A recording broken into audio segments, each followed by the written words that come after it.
नमस्कार, 20 मिनट 20 खबरों में आपका स्वागत है। इस बुलेटिन में हम आपको प्रदेश से लेकर देश के अलग अलग हिस्सों की खबरें दिखाएंगे।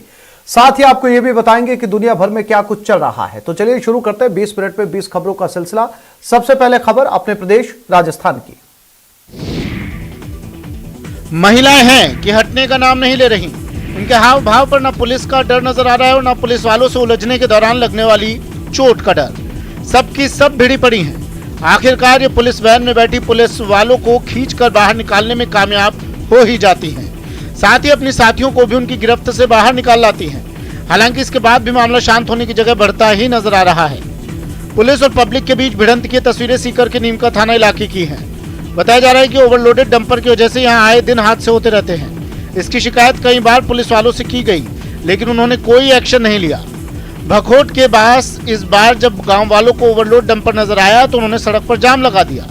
इसी जाम को हटाने के लिए पेट्रोलिंग पुलिस मौके पर पहुंची थी। पुलिस के समझाने के बाद भी जब लोग जाम हटाने को तैयार नहीं हुए तो पुलिस ने कुछ लोगों को हिरासत में लेकर अपनी गाड़ी में बिठा लिया।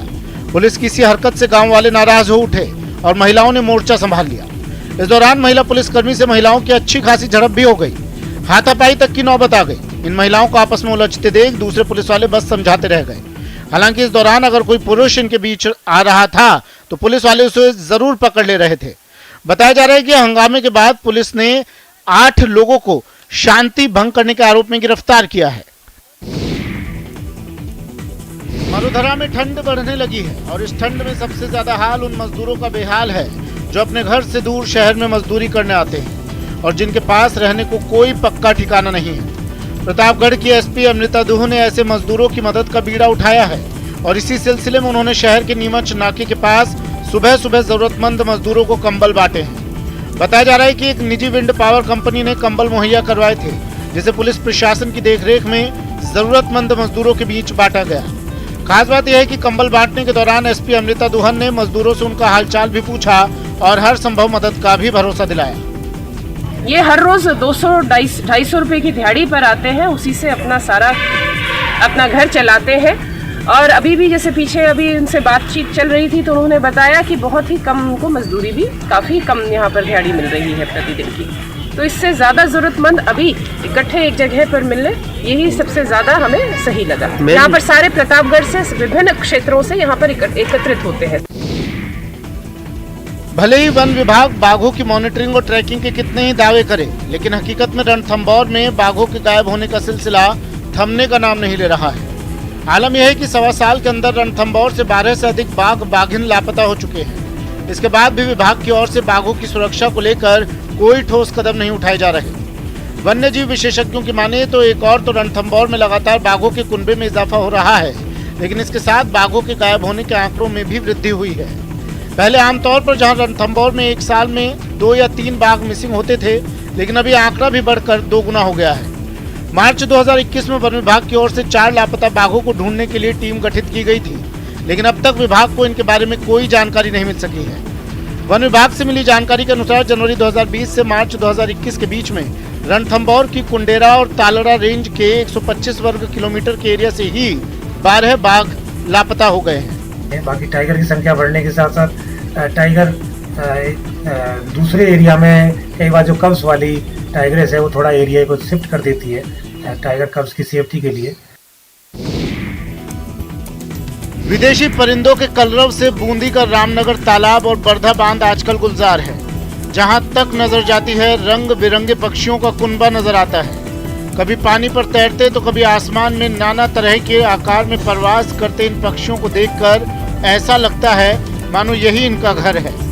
दरअसल ये इन विदेशी पक्षियों का घर नहीं है, यहाँ तो ये प्रवास पर आए हैं। हिमालय के उस पार के देशों में जब बर्फबारी शुरू होती है तो वहाँ से हजारों पक्षियों का कुनबा भारत के पश्चिमी गुजरात और पश्चिमी राजस्थान में प्रवास करने आ जाते हैं। विदेशों से आने वाले कुरजां पक्षियों को चंबल की प्राकृतिक वादियाँ खूब भाती हैं। यही वजह है कि पिछले कई सालों से कुरजां पक्षियों का कुनबा बूंदी में भी डेरा डालता है।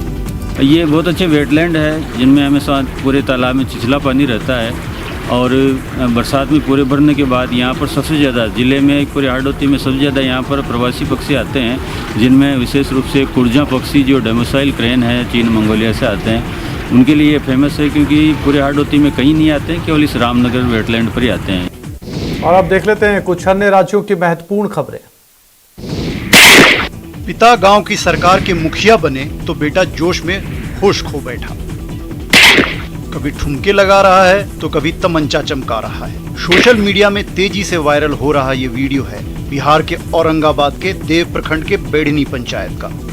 जब स्थानीय नेता मनोज सिंह चुनाव जीतकर मुखिया बन बैठे तो बेटे गौरव राज सिसोदिया ने पिता की जीत की खुशी में ऐसी महफिल सजा दी जिसमें डीजे की धुन पर जमकर नाच गाना हुआ और सरेआम तमंचा भी चमकाया गया। जैसे ही बेड़नी के पंचायत चुनाव के रिजल्ट का ऐलान हुआ, पूरा गांव जश्न में डूब गया। रात के अंधेरे में भरे चौराहे पर धमाकेदार पार्टी हुई, डीजे की धुन गूंजने लगी और समर्थकों की भीड़ जमा हो गई। तभी मुखिया पिता के बेटे गौरव राज तमंचा लेकर थिरकने लगे और ऐसा जोश चढ़ा कि ट्रिगर दबाकर दे दनादन फायरिंग करने लगे।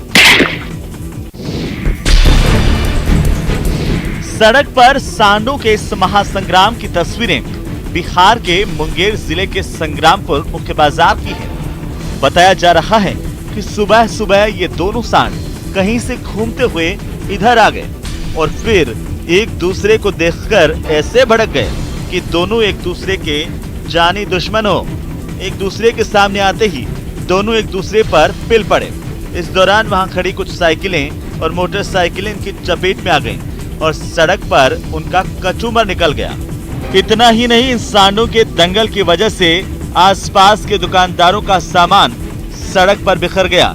कुछ देर में एक सांड ने दूसरे सांड को जमीन पर पटक दिया और अपने नुकीले सींगों को उसके पेट में धंसाने लगा। ऐसा लगा आज तो ये उसका पेट फाड़ कर ही दम लेगा।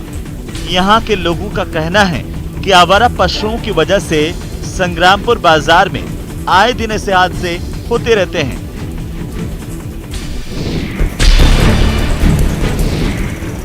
मध्य प्रदेश के छतरपुर में पुलिस ने जफ्फू नाम के एक इनामी बदमाश का मकान गिरा दिया। बताया गया कि जफ्फू पर 1 दर्जन से ज्यादा केस दर्ज हैं, जिनमें गैंगवार भी शामिल है। पुलिस ने उसके सिर पर 10,000 का इनाम भी रखा है। इसके बावजूद वो पुलिस की पकड़ में नहीं आया तो पुलिस ने उसके खिलाफ बड़ा एक्शन ले लिया, जिसके लिए कुछ लोग कई मामलों में आरोपी जफ्फू के मकान के ऊपरी हिस्से पर चढ़ गए और उसे तोड़ने लगे। कोई छत गिराता दिखा तो कोई दीवारों को तोड़ता नजर आया। मकान तोड़ने की पूरी कार्रवाई के दौरान कई पुलिस वाले वहां पर खड़े नजर आए, जबकि कई पुलिस वाले आसपास के मकानों के ऊपरी मंजिल पर खड़े दिखे। यही नहीं, इस पूरी कार्रवाई पर ड्रोन से भी नजर रखी गई। पुलिस को आशंका थी कि आरोपी जफ्फू का मकान तोड़े जाने पर उसकी तरफ से दखल दी जा सकती है। यही वजह है कि सुरक्षा के लिहाज से मौके पर भारी संख्या में पुलिस बल मौजूद रहा। तस्वीरें दिल दहला देने वाली है। जितनी बार देखेंगे आपकी रूह उतनी बार कांप जाएगी। आप स्लो मोशन में देखिए, एक एक फ्रेम। इधर से एक बाइक सवार जाते नजर आता है और फिर उधर से एक स्कूटी सवार आते नजर आता है। अचानक स्कूटी सवार सड़क के दूसरी ओर जाने के लिए बिना पीछे देखे अपनी स्कूटी मोड़ देता है। तभी पीछे से तेज रफ्तार से कार आती नजर आती है और इसी बीच स्कूटी उससे टकरा जाती है।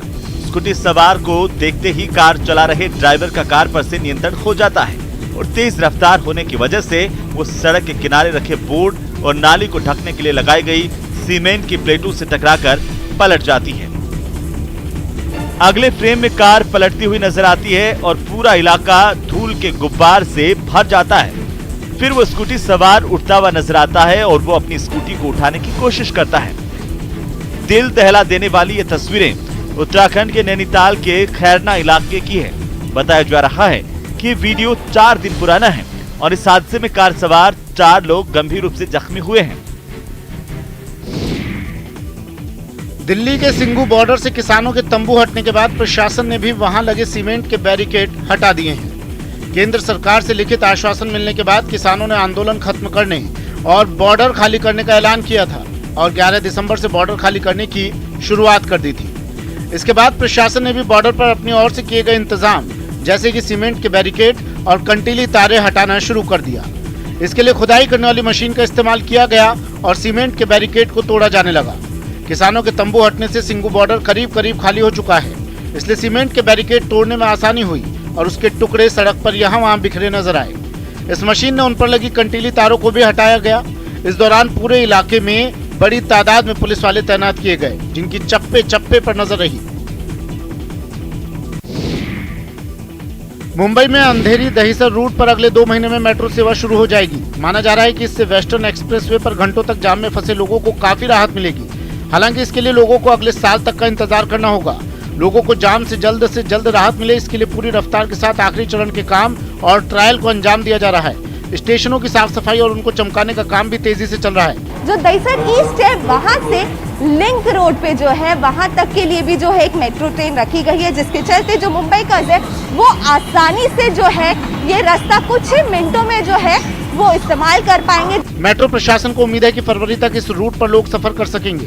डिले हो गया है, लेकिन अभी 2 महीने के अंदर हमारा कोशिश ऐसा रहेगा कि लोगों को प्रवास करने के लिए मौका मिलेगा। मुंबई में मेट्रो के इस रूट को तैयार होने में करीब 4.5 साल लग गए, क्योंकि इस दौरान कोरोना की वजह से लॉकडाउन और मजदूरों के पलायन का भी सामना करना पड़ा। हालांकि अब मुंबई में दहिसर अंधेरी के बीच का ये रूट बनकर लगभग तैयार है। आपको बता देंगे 16.5 किलोमीटर लंबे इस रूट पर 13 मेट्रो स्टेशन है, जिस पर पूरी तरह भारत में बनी बिना ड्राइवर वाली मेट्रो ट्रेन दौड़ेगी। गुजरात के सूरत में एक रेस्टोरेंट के पाकिस्तानी फूड फेस्टिवल का आयोजन करने पर बजरंग दल भड़क गया और जमकर बवाल हुआ।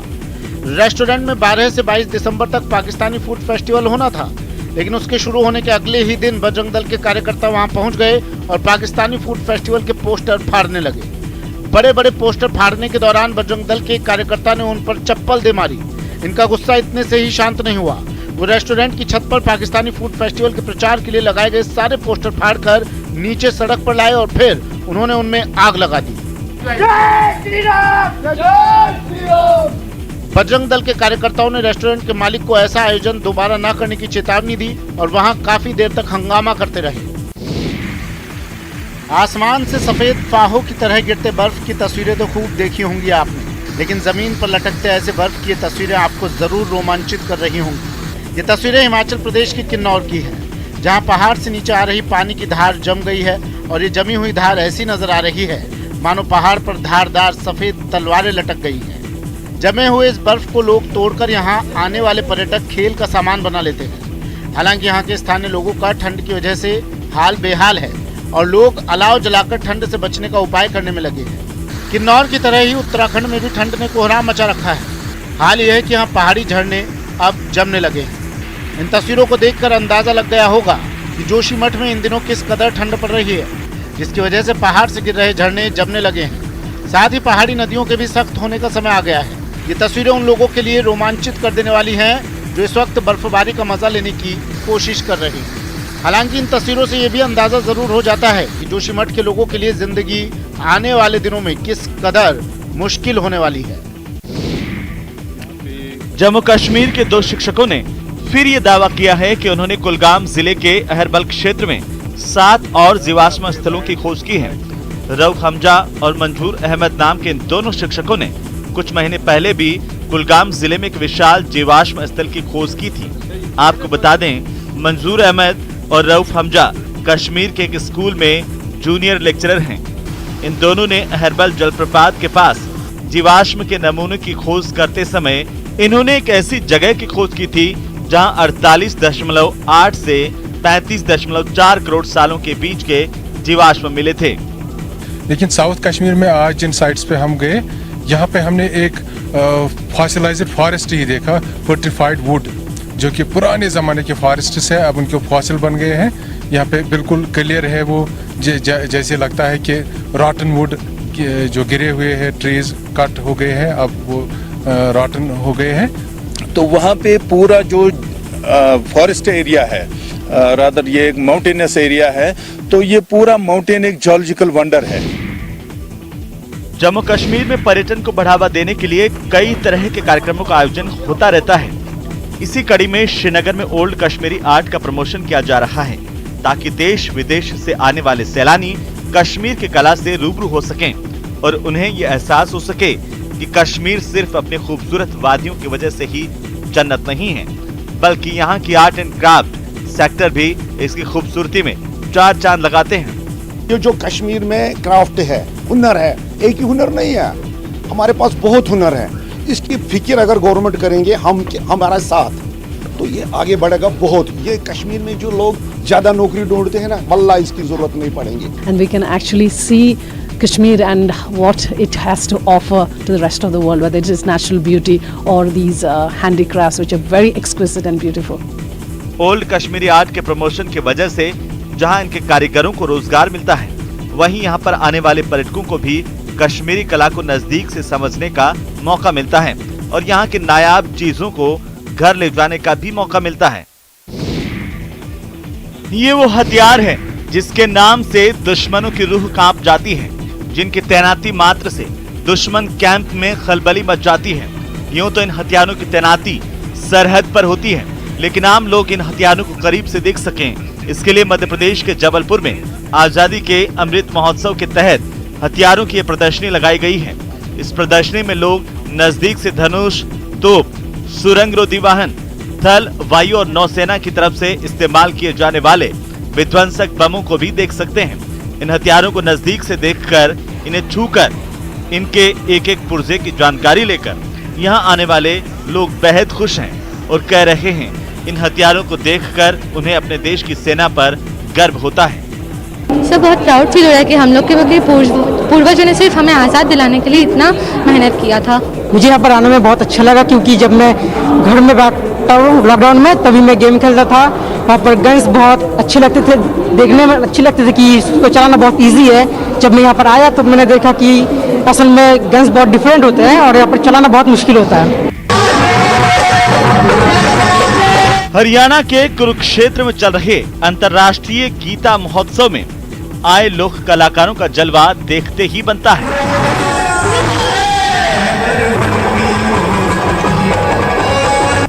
खास बात यह है कि इस अंतर्राष्ट्रीय गीता महोत्सव में अलग अलग प्रदेशों से आए कलाकार अपनी अपनी कला का जादू बिखेर रहे हैं।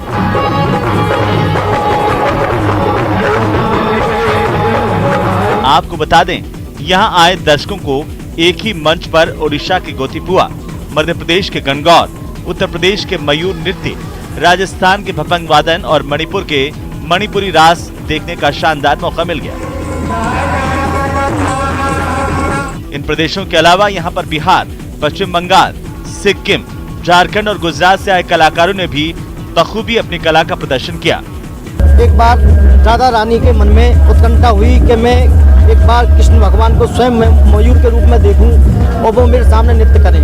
तभी से वहाँ से ही परंपरा चली आ रही है। और 20 मिनट 20 खबरों में अब बात कर लेते हैं इंटरनेशनल खबरों की। पश्चिम एशिया के देश लेबनान में फिलिस्तीन के चरमपंथी संगठन हमास के एक लड़ाके का जनाजा भी जंग का मैदान बन गया।